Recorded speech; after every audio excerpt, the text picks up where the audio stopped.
Dark Knight's Death Metal issue 5 finds the Robin King gloating over the defeated heroes, knowing that this is the part where they think that someone will give them the pep talk, but since there's no one to give him, he could just do it, wanting to use the one Wonder Woman gave on his world, telling the heroes that the woman said to fight like there is always a tomorrow. He reveals the heroes on his world won, even giving Wonder Woman a medal for her speech, which became hallowed and learned by everyone. The villain reveals, however, he did put God-Killer needles in the medal, and it killed his Diana and the world fell to him, but he was still impressed with the speech nonetheless. Darkest Night stops the boy from killing the heroes though, wanting him to come with him. Diana demands the cowards stay and fight, but Darkest Night says that the fight is long over and they have lost, and now he has a god to kill. The villain leaves Castle Bat to hold them off, so the entire city transforms into a giant Batman, attacking the heroes who defend themselves, but soon learn that their attacks do nothing to the giant Batman. Batman says that this version of him is made from a city that has access to every material in Kane County, meaning it can use the said materials to produce red sun particles to trap Superman. Batman calls for Wonder Woman to get out of there, but the hero wants to stay and fight the monster. Castle Bat traps Batman, turning its attention to Wonder Woman, asking her what she would want to be trapped by, since the Mad Monk's lair held many items, as did the Oblivion Bar, all of which could easily trap and kill her. Before it can use any of the magic items, the monster is shot by a beam from the Hall of Doom,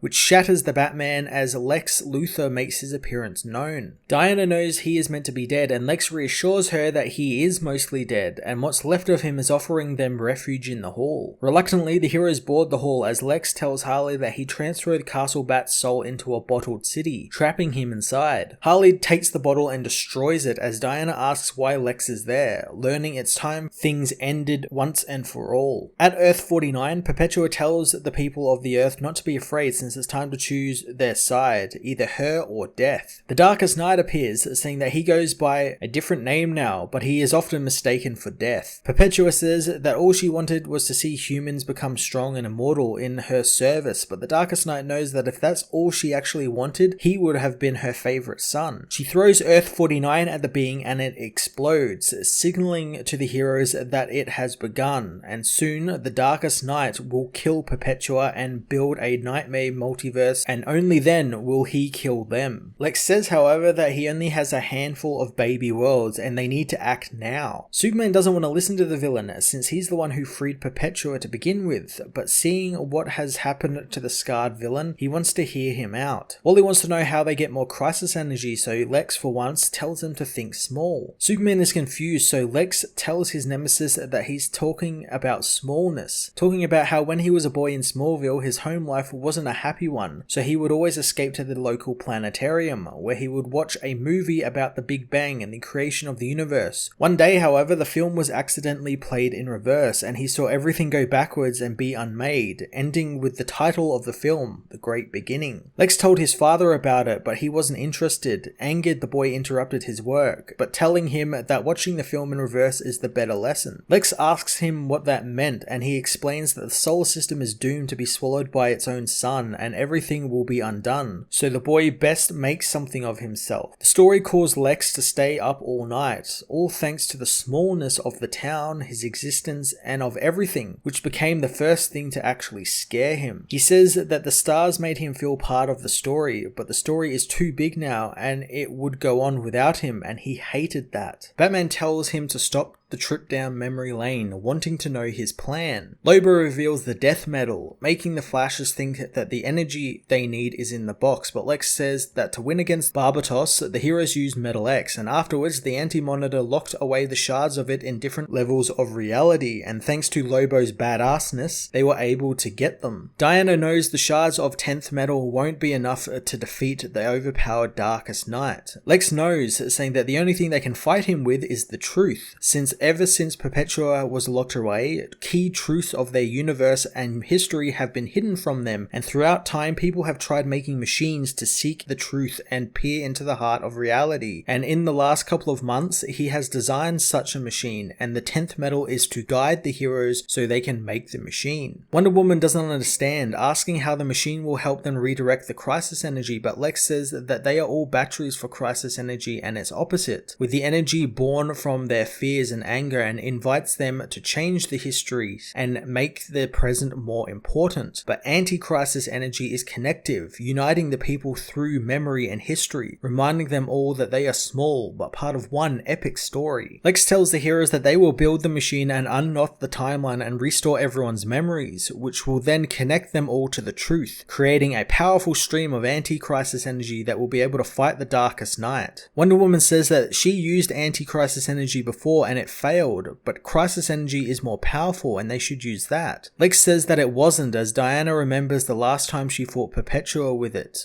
with Perpetua saying that if the crisis energy won, then everything would be brought to bear and all history would matter, meaning many of them would be dead. Lex knows that Wonder Woman saw the truth and it scared her, just like how it scared him as a child. Lex says that his life is like that movie he watched, knowing all his deeds have been exposed, but instead of trying to recreate the past, he's welcoming the future and it feels less like an ending but more of a great beginning. Diana confronts Batman and Superman, wanting them both to tell the truth to her, so Batman reveals that he's been dead this entire time, having died during the first battle with Perpetua and the Batman Who Laughs worlds, and only surviving now thanks to the Black Lantern ring, and Superman says that there is no changing him back to normal, knowing his transformation into a Darkseid is permanent, but both the world's finest are ready to fight with Wonder Woman one last time. Diana hugs her friends, saying that she was wrong to think that she could use crisis energy to restart the multiverse, since no matter the universe they made, it would have been built out of the desire to control, and they can't restart everything their way or go back to the past, but instead unknot the rope and make everything matter, and whatever happens, they will greet their future with hope. Diana says that Lex's plan isn't enough though, and they need to get the Darkest Night back to Earth before his multiverse grows, and luckily Wonder Woman has an idea, but it will require soldiers. Wondering if it's true what they say about Lobo's regenerative powers. Lobo proves that it's true, knowing that there's plenty of the main man to go around. Diana advises everyone to take a moment to make themselves at peace as she delivers her speech. Later, Superman goes to recruit the villains locked away in Hell's prison, with Giganta wondering if the hero wants them to team up with them so they can save the Earth, but Superman says no, they're going to destroy it. Wonder Woman meanwhile takes the Hall of Doom over the Rock of Eternity, told that the metal should guide her to the right place. Diana asks for Lex's book, which he reveals is actually the Journal of Carter Hall, which contains an account of their shared history as well as his machine's designs. Diana asks why Lex doesn't be the hero and do this, learning the man thinks he is too weak for this, and besides, this is Wonder Woman's task. He says that Superman pulls the best out of them, while Batman seeks to curb the worst, and Wonder Woman seeks the truth, and in the final war, truth is the metal by which they will live or die. Wonder Woman thanks the villain, leading her army of main men down into the Rock of Eternity. Above Earth, Superman has gathered the remaining Supermen, the Lanterns, and Black Adam, telling them that Earth is the core of the multiverse, so if they destabilize it, the Darkest Night won't be able to draw power through it, and all the other baby worlds he has will be the only thing he can fight them with. Superman asks if everyone is ready, taking one last look at the Earth as the heroes and villains speed off towards the planet, telling Abby Arcane and Swamp Thing down below to use the green and the Rup to rip apart everything. The Earth soon becomes destabilized, garnering the attention of the Darkest Night, who tries to leave his battle with Perpetua, but the god doesn't let him go, forcing the villain to tell his baby worlds to leave the Dark Multiverse and to stop the heroes. On the destroyed Earth, Superman gathers up the survivors, telling them all to get prepared since they fight for every living, dead, and undead being. Batman wants to show the arriving worlds what the real Earth can do as the Darkest Night's worlds descend, making the heroes realize that there is more of them than they thought, but it doesn't deter them, as the heroes remember Wonder Woman's final words, "Fight like there is no tomorrow."